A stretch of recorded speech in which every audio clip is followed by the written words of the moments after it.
okurejera hari kapiteni JB Bamuturaki obwire bw'akaruru kuburukwika abebembezi bingi batina obwisho na nokuferwa akaruru bareka abantu batahirira ebyobuhangwa na n'oburugo bw'omugyera gwa Rwizi. Please abebembezi bagenzi banje mureke tubice kureberaho umwebembezi abice kureberaho aha abantu be abakwebembera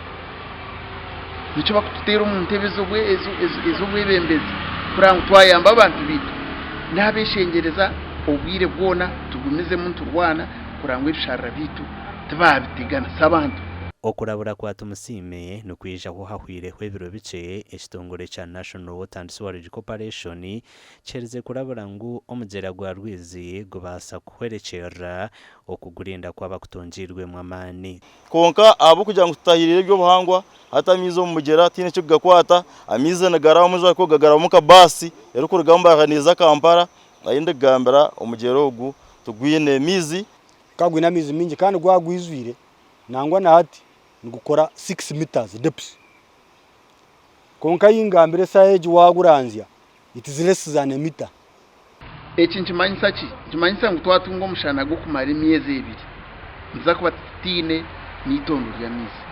Tumusime nagira ngu ekino kyerari ky'ihanga ryona kandi akyegyekyerire ebikorwa bibi ebirimo kutahirira emyegyego y'omugyera ogu na n'okushisha ebishara ebirikuguha amizi bakakora muza famu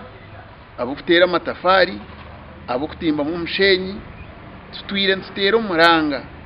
tuguterera buri omwe kuranga omuntu ariyo nagezaho kukwata hakishara mutakamwikiriza nk'abantu. Arabwira abantu ngo government ekatahwe biragiro na za kote ziri kukora hamishango y'abantu abarukushisha ebyobuhangwa nukwe kushaba ngo babikorese nakweshengeza rwo mukishara orebire bya Kampala amaju bagahenzire amaduka bagahenda amakanisa bagahenda ahabo kuba abantu aba bagatura umukishara kandi bona ngo bakagura no gura babafera bagura abandi bine ibyapa iteka government neragira ngo cyapa mu kisharemo bo murashanga ine cyapa agati kishara government ni kishara. Rwizi n'omugyera gwa kabiri mu buhango mu ihanga bwa nyuma yo gwa Nile gwine obuhango bwa square kilometers 82 kandi nukuhereza mizi abantu 5,000,000 abari mu districts 14 za Burengero rw'izuba konke emyegyego yago ahigu kwihamizi yone tahirirwe. Amakuru agagasha kwa Sengendo Abdul Karim.